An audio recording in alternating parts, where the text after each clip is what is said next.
The Scottish Conservatives have claimed Scotland's new hate crime legislation is unworkable. It's after Police Scotland said it had received more than 3,000 complaints about alleged hate incidents since the law came into force on Monday. The new law creates a new crime of stirring up hatred relating to protected characteristics. Senior police officers had warned it could lead to a flood of complaints about online posts. The Scottish Conservative MSP Murdo Fraser says the police are going to be overwhelmed with cases that will lead nowhere. The way the police in Scotland have been messaging this, actively encouraging complaints, has led to this deluge of complaints to the police, every one of which they've said they will investigate. Now, if we get 3,000 complaints in the first 48 hours, that's an extraordinary number and a huge burden on Police Scotland. And I'll be surprised if any of these complaints that are made actually end up with a prosecution. The Scottish Government's described the act as ambitious and insisted it would not necessarily criminalise anything that was not already criminal. We'll speak to the Minister responsible after the news. And as we've been hearing, Scotland's new hate crime laws have sparked a furious debate this week. As well as political opposition to the Hate Crime and Public Order Scotland Act, a number of high-profile individuals, including J.K. Rowling and the football pundit Ali McCoist, have voiced their frustration at the changes.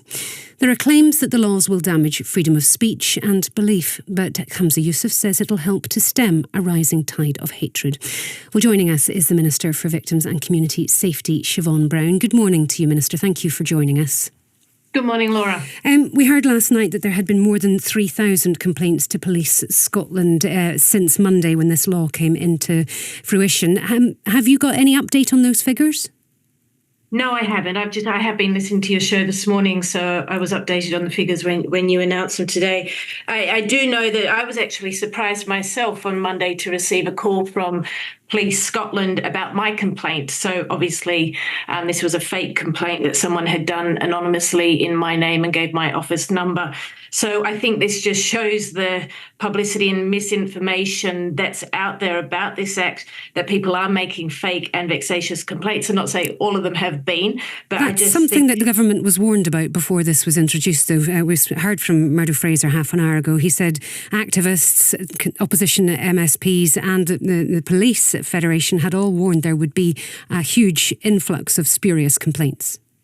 Yes, they have. But I think also in the last couple of weeks, Laura, I think there has been a lot of misinformation and hysteria regarding this bill being introduced on Monday. And I think it's really clear that we're clear about what this act is actually doing. A lot of this legislation is being said this is new legislation coming in.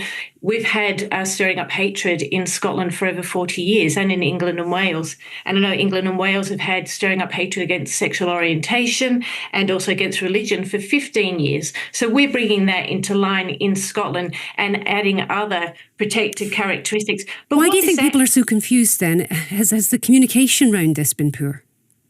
Well, I think we have been trying to get the message out, but as you'll be aware, there has been a lot of misinformation, and it's been going on for several weeks now. But we've been very clear. This act has been brought in, and it's to protect those in our society who have been at the heart, at the harsh edge of hate crime, including disabled people and also with age and also transgender identity. And I totally understand that the transgender issue has very polarised view, and that's why there has been focus on this. But I think we have to be clear, this act has been brought in to protect communities who are vulnerable and to protect them from threatening and violence and inciting hatred towards them.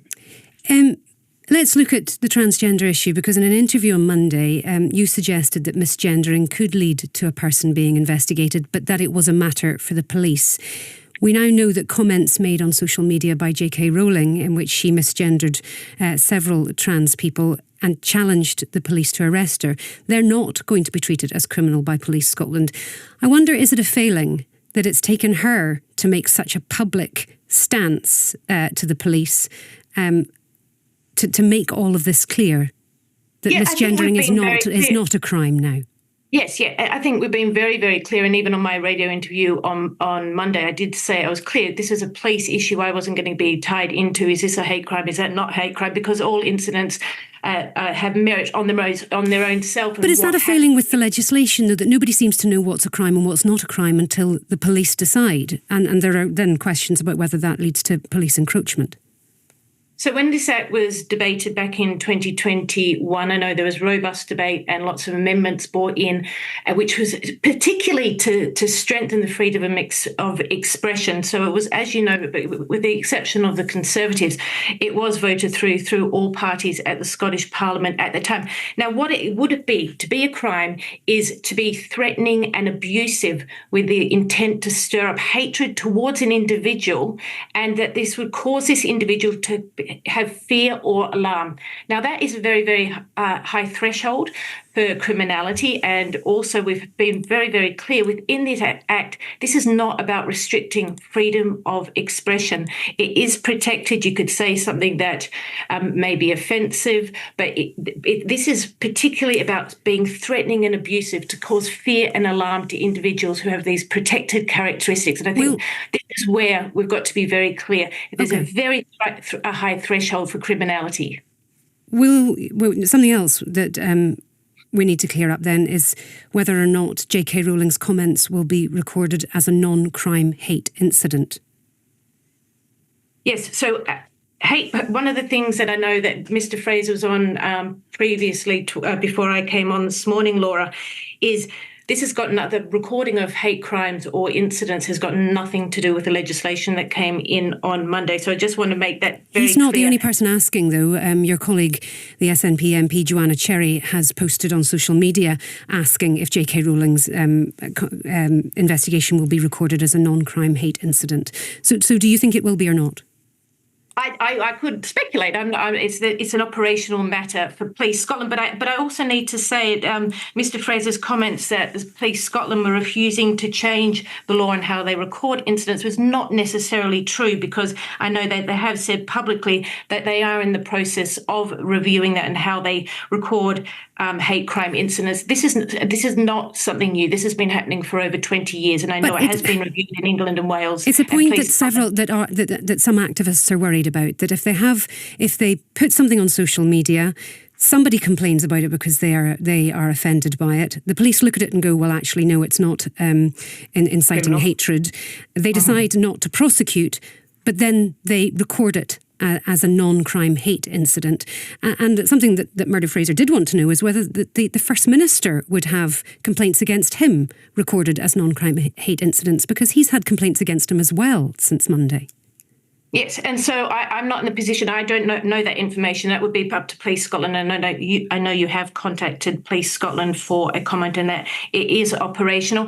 I do have to say, well, should he though? You know, if Murdo Fraser retweets a comment about somebody who's non-binary and gets this recorded as a non-crime hate incident, should the First Minister and J.K. Rowling have the complaints against them recorded as such? Yes, I've got faith, Laura, in Police Scotland that they will be treating everybody the same. I do not believe they would be treating opposition politicians as suggested differently to any politician in government or any other individual that might have been reported per se. But I do have to say with these reports of hate crime or other incidents, this has been happening with domestic abuse also for over 20 years, and it gives the police from their side of things sort of an understanding of tensions in communities. So obviously it's not criminality, but this has been happening for a very long time. But I do know that Police Scotland have committed to reviewing. As we head towards this weekend and an Old Firm match, the football pundit and former Rangers player Ali McCoy said